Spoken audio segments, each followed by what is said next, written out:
बीवी का शौहर को हम बिस्तरी से रोकना। हदीस में है कि जो बीवी अपने शौहर को हम बिस्तरी करने से इनकार करे इस पर रात भर लानत बरसती है। इस हदीस की वजाहत फरमा दें। नीज़ अगर शौहर, ये थोड़ा हया के ख़िलाफ़ मसला है, शौहर कोई ऐसा तरीका इस्तेमाल करता है ना हम बिस्तरी का जिससे औलाद नहीं होती, तो क्या बीवी को इसे मना करना चाहिए या नहीं करना चाहिए?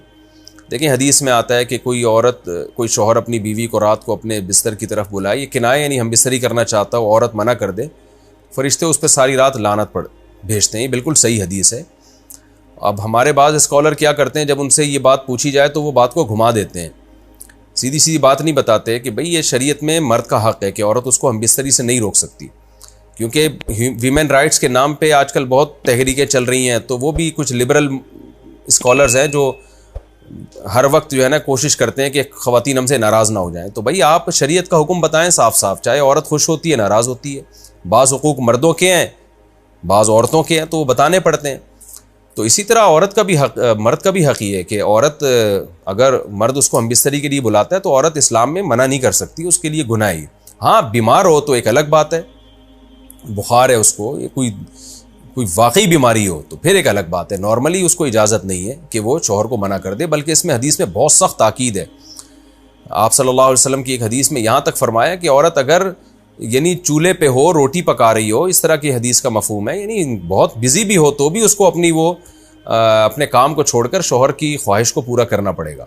और ये नेचर के भी मुताबिक है, क्योंकि मर्द में जब ये सेक्स की ख्वाहिश पैदा होती है और उसको कुचला जाए तो मर्द बहुत ज़्यादा डिस्टर्ब होता है। ख़वातीन इसमें अपने आप को मर्दों जैसा समझती हैं, वो समझती हैं हमारा इसमें वही हक़ है जो मर्द का हक़ है। भाई अल्लाह ने दोनों की डिज़ायर्स में ज़मीन आसमान का फ़र्क रखा है, तो मर्द को बहुत ज़्यादा नुकसान होता है इससे, वो बहुत ज़्यादा मेंटली डिस्टर्ब होता है इससे, क्योंकि अल्लाह ने ये डिज़ायर्स औरत की निस्बत मर्द में बहुत ज़्यादा रखी हैं, थोड़ी ज़्यादा नहीं बहुत ज़्यादा रखी है।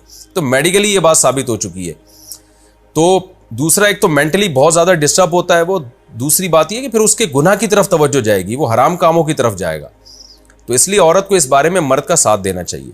यहाँ फ़ौरन बाज़ ख़वातीन ये सवाल पूछती हैं कि अच्छा अगर औरत के दिल में ख्वाहिश हो और मर्द वो ख्वाहिश पूरी ना करे तो क्या मर्द पे भी लानत होती है? तो उसका सीधा सीधा जवाब ये है कि नहीं, मर्द पे लानत नहीं होती। उसकी वजह यह है, दो और दो चार की तरह मैं साफ बात करूँगा। वजह उसकी यह है कि औरत के लिए मर्द की इस ख्वाहिश को पूरा करने में औरत की कोई एनर्जी नहीं इस्तेमाल हो रही, जबकि अगर मर्द का मूड ना हो और औरत का मूड हो तो फिर मर्द अपने आप को प्रिपेयर नहीं कर सकता, इसके लिए बहुत तकल्लुफ करना पड़ेगा उसको। अखलाकी तौर पर तो ठीक है, मर्द को यही हुक्म दिया जाएगा कि ज़ौजा की ख्वाहिश को पूरा करे, लेकिन उस पर शरीयत ने लाजिम नहीं किया है, क्योंकि एक चीज़ मर्द के इख्तियार में नहीं है तो लाजिम कैसे हो सकती है?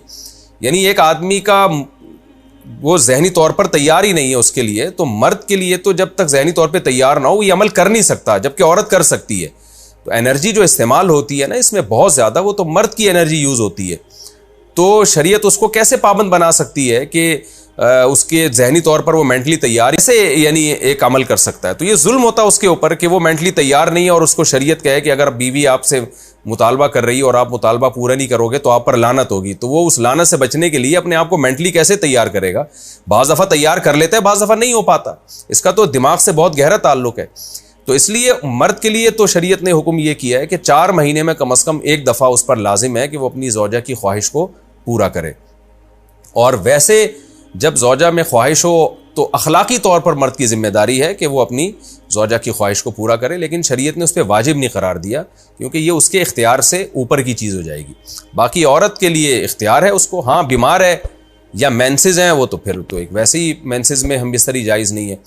बाकी रहा ये मसला कि ख़वातीन फिर ये कहती हैं कि इस्लाम ने तो फिर मर्दों को बहुत ज़्यादा हुकूक दे दिए, तो ऐसा नहीं है। अगर ये हक़ इस्लाम ने मर्द को दिया है तो बहुत सारे हुकूक औरत को भी तो दिए है ना, बहुत सारे औरत को भी तो हुकूक दिए हैं कि जो खुद पहनते हो, जैसा मयारी लिबास खुद पहनते हो अपनी बीवी को भी वैसे ही मयारी लिबास पहनाओ, जैसा मयारी खाना खुद खाते हो हदीस में आता है वैसा मयारी खाना बीवी को भी खिलाओ। तो ये भी तो औरत को भी तो हुकूक दिए हैं। हमारी ख़वातीन जिस वेस्टर्न कल्चर को फॉलो कर रही हैं उस कल्चर में तो ये है कि औरत शौहर को हमबिस्तरी से रोक सकती है, शौहर बीवी को भी रोक सकता है, यानी शौहर भी मना कर सकता है, औरत भी मना कर सकती है। वहाँ दोनों के हुकूक सेम है, लेकिन फिर वो इतने सेम है कि फिर वहाँ मर्द के ज़िम्मे शौहर का औरत के ज़िम्मे यानी मर्द के ज़िम्मे औरत का नान नफ़क़ा भी नहीं है। तो फिर गैस बिजली के बिल भी औरत यानी मर्द के ज़िम्मे नहीं है। तो फिर ख़वातीन से लेना है ना वेस्टर्न कल्चर को, तो फिर पूरा लेना वहाँ से।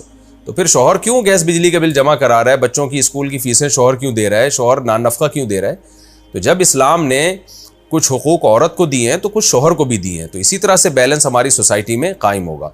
तो इसलिए ख़वातीन को ये नहीं करना चाहिए, क्योंकि बहुत सी ऐसी शिकायतें आती हैं जिसमें मर्द बहुत ज़्यादा डिस्टर्ब होता है, फिर वो उनकी लड़ाइयाँ होती हैं, तलाक़ें होती हैं, औरत इसको नॉर्मल ले रही होती है, मर्द के दिमाग पे शहवत का एक जुनून चढ़ा हुआ होता है, जब बीवी उसको मना करती है वो बहुत ज़्यादा मेंटली डिस्टर्ब होता है, और फिर वो मार धाड़ तक नौबत भी आती है, फिर वो तलाक़ों तक नौबत भी आती है। तो ये बहुत गलत चीज़ है। हमारे नबी सल्लल्लाहु अलैहि वसल्लम ने जब औरत को हुक्म दिया है कि मर्द की ख्वाहिश को, अपने शौहर की ख्वाहिश को पूरा करे, तो इसी में खैर है। औरत को चाहिए उस वक्त, उस चाहे दिल ना भी चाह रहा हो, अपने शौहर की इस ख्वाहिश को पूरा कर दिया करें। उसके वक्ती तौर पर तो आपको नुकसानात नज़र आएंगे, लेकिन लॉन्ग टर्म में उसके फ़ायदे हैं, इससे घर में फ़ायदे हासिल होंगे और इस्लाम की मान के चलने में ही औरत के लिए खैर है। रहा यह मसला कि शौहर अगर कोई ऐसा तरीका इख्तियार करता है हमबिस्तरी का जिसमें वो औलाद को रोकता है, तो इसमें यह ज़रूरी है कि बीवी की परमिशन हो। वो औरत की परमिशन के बगैर ये काम नहीं कर सकता। तो क्योंकि औलाद दोनों का हक़ है, औलाद को रोकने के लिए दोनों की परमिशन होगी तो औलाद रोकी जा सकती है। अगर दोनों में से एक की भी परमिशन नहीं है तो फिर औलाद रोक नहीं सकते। की यादगार अपने पास रखना। क्या हम अपने मरहूम वालिदैन का कोई सामान जो वो इस्तेमाल करते थे अपने पास मोहब्बत के तौर पे रख सकते हैं, या इसका को किसी गरीब को सदका करना लाजिम है? नहीं जी, मरहूम वालिदैन की जो भी चीज़ें हैं वो सब के सब विरासत में तकसीम होंगी। फिर जिसके हिस्से में विरासत आई है वो यादगार के तौर पे रख सकता है, कोई हरज नहीं है इसमें। ये तो मोहब्बत में होता है ऐसा कि इंसान को जिससे मोहब्बत होती है उसकी चीज़ों से भी मोहब्बत हो जाती है, तो कोई हरज नहीं है, रख सकते हैं, सदका करना ज़रूरी नहीं।